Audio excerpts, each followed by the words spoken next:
You know what's happening right now, don't you?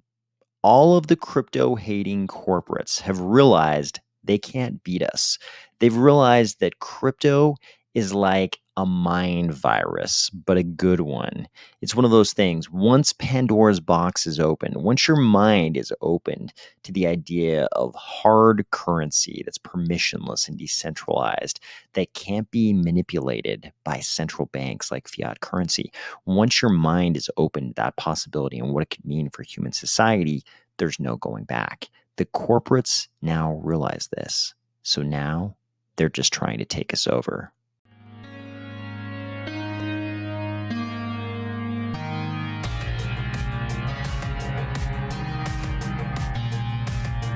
If you feel like you would definitely be able to recognize the fakeness of the Corpo Crypto guy in the thumbnail just by the size of his coins, if not by the cheesiness of his watch flaunting pose, or if you're finding value in these videos, please consider delegating to the army of spies. Stake pool, ticker, AOS. We've been living in this beautiful dream. I know in crypto, we often like to think that our best days are always ahead of us. The next big bull cycle, the next big adoption event, the next big mainstreaming, that point in the future when crypto takes over the entire global economic financial system. All of those things, they're always in the future. Hope is a big part of what crypto has been to all of us in the broader crypto ecosystem all these years. But it may actually be that we've been living in a beautiful dreamlike part of the history of crypto. That is the pre-Corpo era of crypto, because it was always inevitable that these large corporate financial entities would come in and try to co-opt the beauty that is crypto. And it's not all bad. It's definitely not all good either, but it's somewhere in between. There's going to be good and bad that comes with this. And we're going to lose something. We're going to gain some things in terms of mainstream adoption, and we're going to lose some things in terms of the sort of beautiful, dreamy purity of, pre-corpo crypto. Probably a lot of decentralization. Right now, I think we can say that there are still a lot of things in crypto that are extremely decentralized. We've got some various little elements here and there that are very not decentralized. We've got whole ecosystems that pretend like they're decentralized when they're actually not, especially in terms of validation, Ethereum and Bitcoin. But there's still a lot of decentralization here. And crypto is not run by gigantic legacy traditional financial institutions. A lot of that is about to change. This is the beginning of the new era. I think this is the point when we can demarcate the beginning of Corpo Crypto.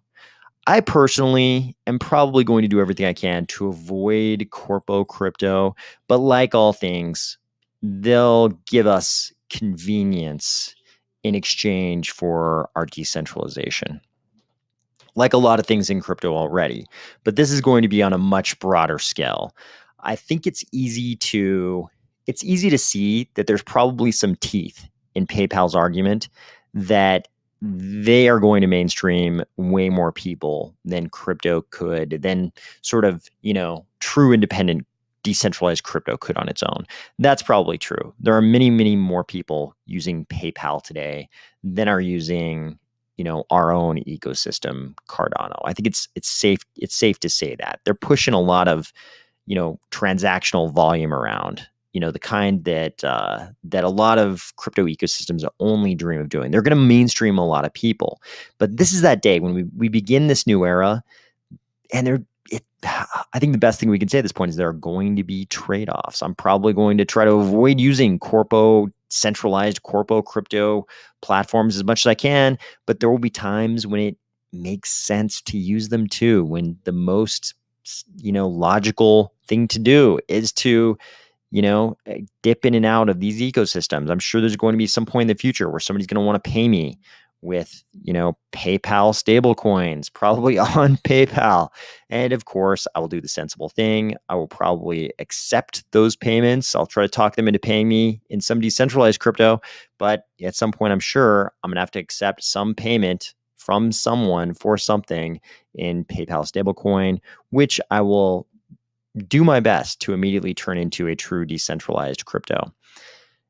But who knows? I mean, so far, PayPal has been accused of being sort of a crypto walled garden, and I don't expect that to fully end at any point in the future. So I'm sure they'll make it as difficult as possible for me to go from a PayPal stablecoin to, some other crypto asset that I would more greatly prefer. We'll see how that goes. But here's what's happening this week. PayPal posts, today we're unveiling a new stablecoin, PayPal USD. And get this, they have to have a 5-letter symbol, PYUSD. I don't know why you would ever want a 5-letter symbol in crypto, but PayPal, they're going to do things differently. It's designed for payments and it's backed by highly liquid and secure assets. Starting today and rolling out in the next few weeks, you'll be able to buy, sell, hold, and transfer PYUSD. Learn more. And they give you a nice graphic built on Ethereum. See, they're already co-opting the symbolism of Ethereum. Terms and conditions apply. Get ready for a lot of this. I think in Corpo Crypto, there are going to be a whole lot of T's and C's that no one will read, but will still exist. They'll still be there, but no one will read them. This corporate co-opting of crypto is going to be a little bit like an avalanche. Slowly, it'll pick up steam until every single legacy financial institution is dipping their toe in crypto, trying to stake out their piece of crypto. And here's an example of why some of that works in our favor. I mean, overall, we're probably not going to love it, but some of this will work in our favor. Here's an example. Here's the statement of Representative Patrick McHenry, who is certainly an ally of crypto. Here's what he had to say on the day that PayPal announced this. This announcement is a clear signal that stablecoins, if issued under a clear regulatory framework, hold promise as a pillar of our 21st century payment system. Clear regulations and robust consumer protections are essential to enabling stablecoins to achieve their full potential. That's why it's more important than ever that Congress enact legislation to provide comprehensive digital asset regulation, especially for stablecoins. And then he's going to try to, pump his Stablecoins Act. He says his act recognizes the strong role that states have played in regulating digital asset firms and builds on successful state regimes like New York's. I think that's the bit license. It's a little debatable.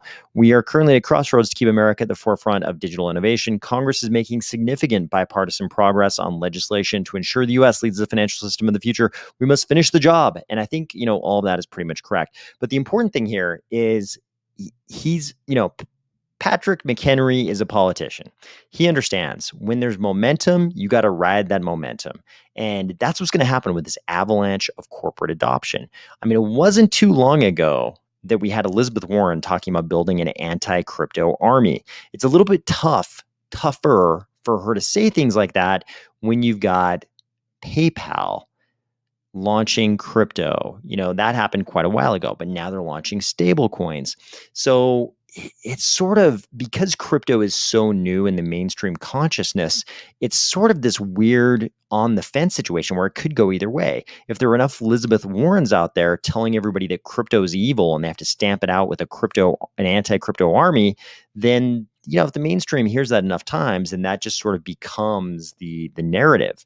But when you have a PayPal adopting crypto like it did a while ago, and then issuing its own stable coin, all of a sudden it's a little dicier for the Elizabeth Warrens to come around saying that, stable coins are this terrible, inherent systemic risk, and crypto is just a bunch of scammers and criminals. All the horrible rhetoric she sort of spouts around Congress, around the Senate.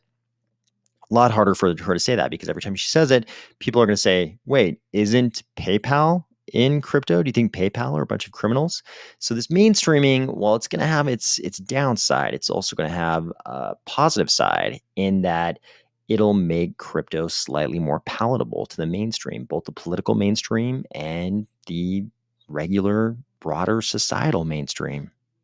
Those were obviously some of the somewhat positive things, but like I said, there will also be a negative side to all of this.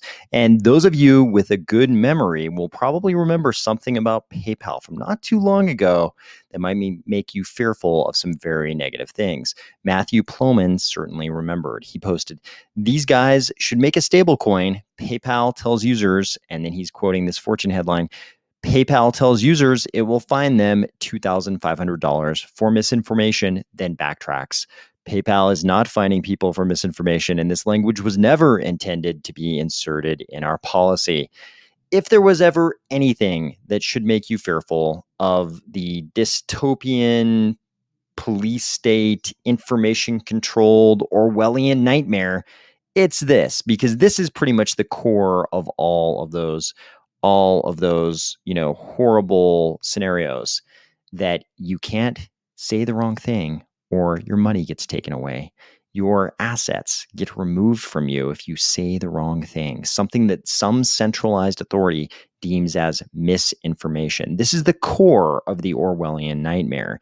And somehow, according to these headlines, that language popped up in the PayPal policy. PayPal, of course, claimed it was never intended to be inserted. It was just a misinsertion. Just a misinsertion. Perhaps some of you have accidentally made misinsertions in other scenarios. Maybe you can understand that sometimes misinsertions happen, but we don't expect it to happen with a gigantic legacy financial institution like PayPal. Yes, I know PayPal is supposed to be part of the internet revolution, so they would probably, object to being called a legacy financial institution. But let's face it, at this point, when was PayPal's IPO? Was it 2002, 2001, 2003, somewhere right in there? They're a legacy financial institution at this point. They're a long established incumbent entity. And if they would accidentally insert that language to their policy, it had to have been written by someone. That means someone at PayPal who had enough access, who had enough permission to insert, to engage in misinsertion. Whoever engaged in the misinsertion here, obviously somebody wrote that language and somebody had the right access to insert it. So, call me crazy, but I think that PayPal was thinking about it. Somebody at PayPal was thinking about being the Orwellian information police. And now this is our platform that is issuing the big new stablecoin. But it's not just us in Cardano who are noticing. Everyone else in crypto is definitely noticing also. Here's a post. PayPal's stablecoin can wipe your balance in 2 transactions. Preview of CBDCs. And of course, this is pretty much everything we fear about CBDCs. It's not the convenience that we're afraid of with central bank digital currencies. It's not we're afraid they're going to be too convenient. It's that we're afraid that they will take our money away if they don't like the things we're saying or doing. That's the big fear. And here, this poster is purporting to show us that PayPal can take your money away very easily. But of course, there's a counterpoint. Here's a thread by a guy who claims that he worked on PayPal's new stablecoin, and he wants to push back on everybody saying it sucks, basically. So on the point we were just addressing, we'll look at that first. He says, of course, PYUSD. I don't know what they're calling. Are they calling it Pi, PYUSD, PYUSD? All these acronyms are terrible. It's just a terrible symbol.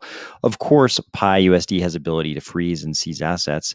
This is consistent with USDC, BUSD, and event tether.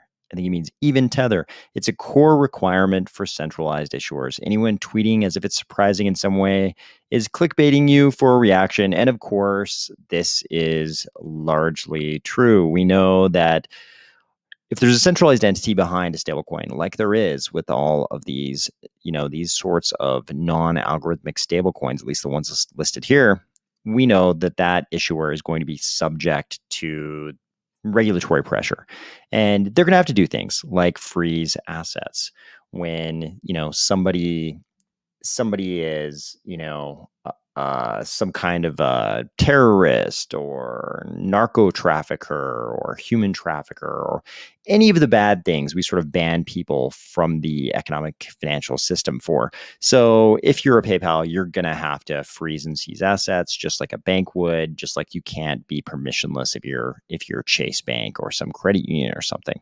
But what's interesting is sort of the rest of his thread.